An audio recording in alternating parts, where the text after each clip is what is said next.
삶의 투혼, 지금까지 살아있는 게 기적적이라 할 정도로 잘 버티고 있긴 한데 하필이면 폐혈증이라는 소식이 전해지고 있습니다. 저렇게 되면 장담 못할 생명위독인가요? 그렇죠. 이게 이제 폐혈증이라는 게 이제 미생물의 감염에 의해서 걸리는 것인데요. 이제 네. 이렇게 되면 이제 호흡도 상당히 곤란해지고 혈압도 상당히 상승을 하고 여러 가지 이제 다 아시겠지만 지난번에 이제 이 개에 물려서 숨진 분 있지 않습니까? 네. 최시원 씨의 이제 관련해서 그분이 이제 폐혈증으로 돌아가셨거든요. 이 폐혈증이라는 게 사실 어떤 모든 사망의 원인이 주로 보면 폐혈증이 상당히 많습니다. 이걸 네. 이제 극복하지 못하기 때문에.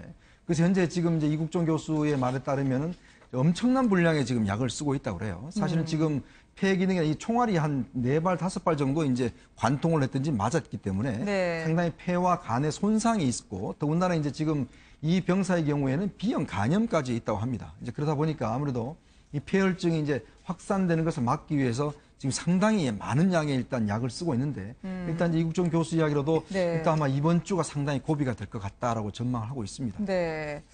워낙 혈액도 많이 투입하긴 했지만 과다 출혈 때문에요. 간 수치까지 높아졌다고 합니다. 이거를 이겨냈으면 좋겠는데 어떻게 될까요? 얼마나 심각합니까? 굉장히 상황이 심각합니다. 왜냐하면 네. 처음에 지난 13일이었죠. 기순 병사로서 우리 JSA에서 발견됐을 때 몸에 이미 총상이 거의 8발 정도가 있었어요. 근데 그 총살은 두 번째 수술에 다 제거되었다고 합니다. 근데 몸의 상황이 워낙 혈액이 많이 투여되는 보통 혈액이 네. 일반 사람의 3, 4배에 이르는 16리터나 투여가 됐다고 해요. 네. 근데 이 혈액이 본인의 혈액형과 맞는 혈액형도 아니고 아주대로 옮겨졌을 때 이미 너무 심각해서 혈액형을 구분할 수가 없었던 거예요. 그래서 네. 일반적으로 공급할 수 있는 응급용인 O형 혈액형을 공급했기 때문에 본인의 혈액형과 맞지 않을 수 있는 데다가 너무 많은 혈액형을 공급돼서 간 수치도 높아진 데다가 네. 의원님께서 말씀하신 것처럼 간염도 있고 이래서 지금 몸이 회복이 굉장히 더딘데 아직까지는 잘 모르겠지만 이국종 교수님의 설명으로도 굉장히 위급한 상황이다. 얼마나 더 버틸지는 모르겠다라는 입장입니다. 네. 이 기순 병사의 상태를 보면 북한의 인권을 알 수 있다. 지금 외신들이 일제히 타전을 하고 있던데요.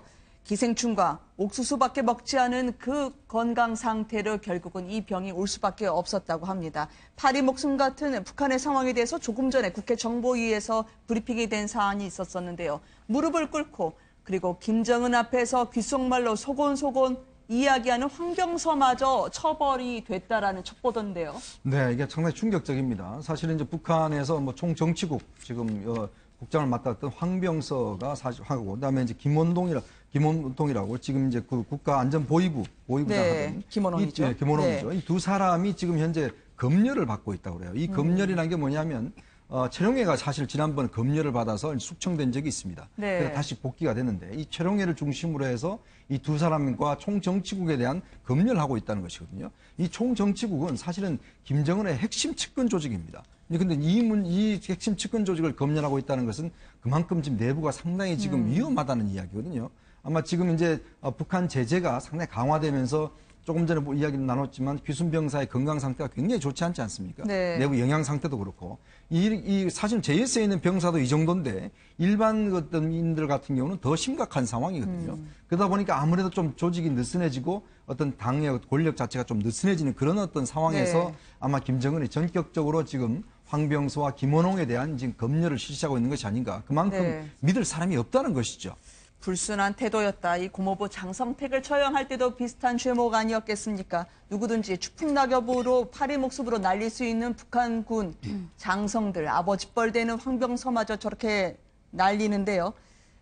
탈북자들 증언을 보니까 이 북한 내부에 동요가 있는 것 같아요. 장마당에서 USB를 구해다가 드라마를 보고요. 김정은에 대한 주민들의 동요가 심상치 않은 것으로 전해지던데요. 네, 맞습니다. 지금 김정은 같은 경우에는 본인이 김정은의 체제가 되면서 더욱더 이 체제를 확고히 하고자 해서 외국으로 나간 고위층 탈북자 같은 경우도 늘어나는 것을 굉장히 지금 견제하고 있는 상황인데도 불구하고 네. 내부에서도 지금 체제에 대한 환멸을 느끼는 경우가 상당히 늘어나고 있다고 하고요. 그것이 지금 말씀하신 것처럼 USB 등의 여러 가지 전자기기들을 통해서 남한에 있는 많은 문화적인 프로그램이라든지 드라마들이 들어가면서 네. 이 북한에서의 삶이 정상적인 삶이 아니구라는 걸 많이 느끼게 된다는 겁니다. 그래서 이렇게 내부적으로 이러한 체제의 환멸을 느끼면서 김정은 체제가 자동적으로 붕괴될 수 있는 여러 가능성이 높아진다는 것에 대한 얘기이고요. 네. 여기에 대해서 이 BBC라든지 미국은 한국 프로그램에 대해서 많은 지원을 함으로써 사회와 접속할 수 있는 뭔가의 키를 주는 것이 중요하다고 밝혔습니다. 네,